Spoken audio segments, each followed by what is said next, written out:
Hello, it's Randy Rhodes. Here's a clip from our show, and go to randyrhodes.com for the whole thing and a podcast. Buy a stinking podcast. It's a figment of your imagination. Randy Rhodes Show.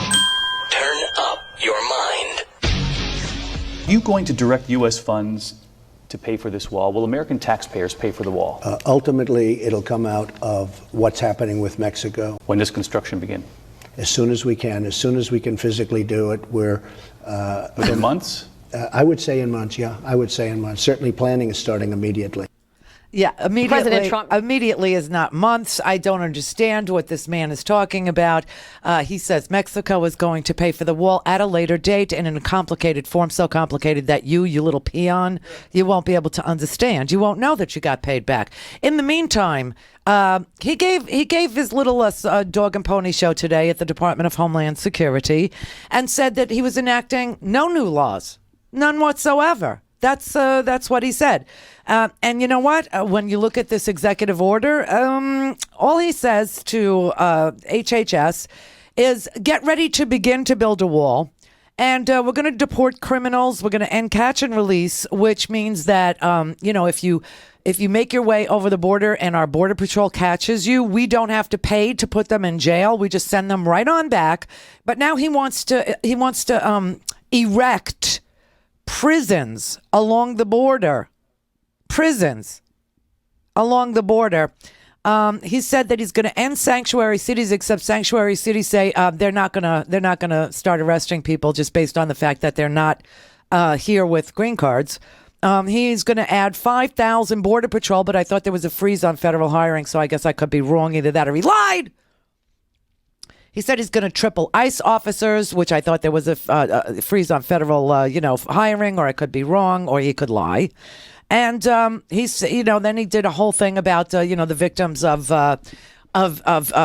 illegal criminals, the people who lost their children during the Bush administration, that they're going to set up a department inside Homeland Security for a victims unit for people who are the victims of illegal criminals. Can I just rewind just a brief moment to August of 2016 when Donald Trump said that he's going to, on day one, begin swiftly removing criminal illegal aliens from this country? At that time, the media started to look at the record of one Barack Obama and realized that he was Barack Obama, the deporter in chief. So if Donald Trump's going to beat Barack Obama's record, he better get busy, because Barack Obama deported 2.5 million people through his immigration orders, which didn't include the number of people who self-deported or were turned away and sent back, or were returned to their home country at the border by U.S. Customs and Border Patrol. So I don't know what the hell he's talking about. It sounds really good to his supporters who never knew that Obama was the deporter in chief, and that the Obama administration deported more people than under any other president's administration in the history of the United States. They deported more than the sum of all presidents in the 20th century, the Obama administration did. And so I think he better get busy. I think he better stop holding these press conferences and stop advocating for torture and doing interviews with news media that he says he hates and despises. And, get on to his investigation into the widespread voter fraud, which today he said he tweeted is what he did. He tweeted that he will be asking for a major investigation into voter fraud in capital letters, including those registered to vote in 2 states and those who are illegal. Well, he better go talk to Bannon, and he better talk to Steve Mnuchin, because those two are registered in 2 different states. Son of a bitch.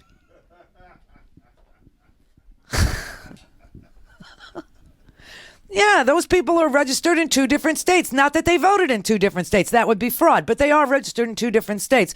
It's just that once you register in one state, your registration in the other state is, it won't make it through cross-check, which we all learned was being conducted on a massive scale.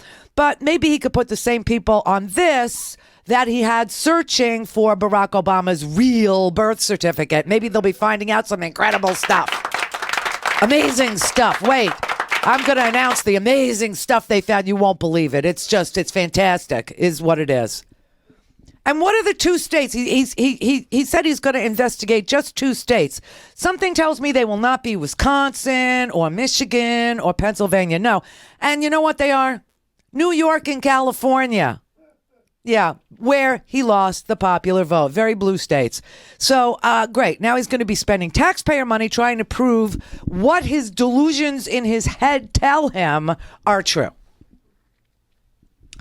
It's just amazing. It's just an amazing presidency so far. I mean, I want the press corps to stop going to these stupid press briefings. I really do. I mean, you have to realize that you're being abused. You're in an abusive relationship, and you have to leave him. And by him, I mean Sean Spicer and the Trump administration. You have to leave him. You must. They're abusing you and, ruining your day and making you feel bad about yourself. This is an abusive relationship you're in. I just say, don't go there anymore. Break the date. You're going to get more useful information out of a magic 8-ball than you're going to get out of Sean Spicer. Sean Spicer today was asked about some torture memo that's, a draft of bringing back torture and waterboarding and black site prisons and all these things. And he said, that's not a White House document. Meanwhile, everybody is reporting that it is. Only Sean Spicer says that's not I'm not even going to, and then, people said, but it is. No, it's not. And you know what? You're done. I'm not answering your questions anymore. Just shake the magic 8-ball. And when it says outlook hazy, try again, that's a better answer than anything Sean Spicer's going to tell you. So just print that. No, they're trying to turn the press room into a right-wing echo chamber. Just because the president is so delusional doesn't mean we all have to be delusional. Doesn't mean that the rest of us should be. Doesn't mean that we should listen to somebody who's going to spread the delusion from the presidential podium at the White House. This is ridiculous. Ridiculous. But I will say kudos to the New York Times, who on the front page called what Trump has decided to do, what Trump has decided to do. They have called Trump's lies. Wow, I was shocked, I tell you. The next step is to call them effing lies. That's the next step, okay? Just downshift into, oh my God, and break up with him. He's still saying 3 to 5 million people voted illegally. I'm pretty sure that 3 to 5 million were denied the right to vote, even though they were lawfully entitled to it. Because when I look at what they pulled in North Carolina and other states with the, the purging of people with similar names to felons and the purging of people who had similar names to people who were registered in other states and the closing of the early voting places, and a judge who weighed in on it and said this was a surgical strike against people of color. It was racist, patently racist. Still, North Carolina only opened one early voting place for an entire city. My God, people, and the voter ID laws. See, this is what this really is about. You know that, right? This is going to be about toughening, making it harder to vote, not easier to vote, harder to vote. But, the wait at the motor vehicle, the Department of Motor Vehicles here the other day, which wasn't even during the election cycle for Howard, the day of the inauguration, he went down to motor vehicles. You would think everybody'd be glued to their TV. According to Spicer and Trump, everybody had to watch. It was just mandatory viewing. It was just, you couldn't take your eyes away. It was magnificent. It was glorious. Patriotism is what it was. Which, by the way, is a cure for prejudice. Did you know that? Uber nationalism is a cure for prejudice, he said. But, so you would think everybody be glued to their TV. So that's a slow day, the inauguration day. And Howard went to DMV that day to get the little sticker, for the registration, for the tag. 3.5 hour wait. Can you imagine what it was like during voting, early voting, getting the voter ID? So I'm pretty sure 3 to 5 million people who were eligible to vote under the new laws and the new regulations and the doing away with Section 5 of the Voting Rights Act had a tough time getting the voter ID and getting to a place that was open early. They did away with same day registration. They did away with Sunday voting. Don't you remember all the suppression? Not a peep, not a word about the suppression. No. And the answer to why we're the taxpayer, not only are we going to have to pay for an investigation to make Trump's fantasies somehow parsable in a report so he can toughen voter access to the ballot box, which is what this is. But not only are we going to have to pay for that, we're going to have to pay for a stinking wall when there's no net immigration. There's no problem with Mexico. But I will tell you what the problem's going to be. Oh, this is unbelievable. This is frightening, okay? Do you know that, see, if I were the president of Mexico, my Spanish would be better. I would say that. And I would have multiple last names, which I do. I have many, many last names. Oh, my God, I probably have 4. I have 4. But if I were the president of Mexico, I would cancel my meeting with Trump. And, he's saying, the Mexicans are lying because they have to, they have to. They have to say that they're not paying for the damn wall. He's saying that they're lying and they're going to pay for that wall. They're going to pay for it.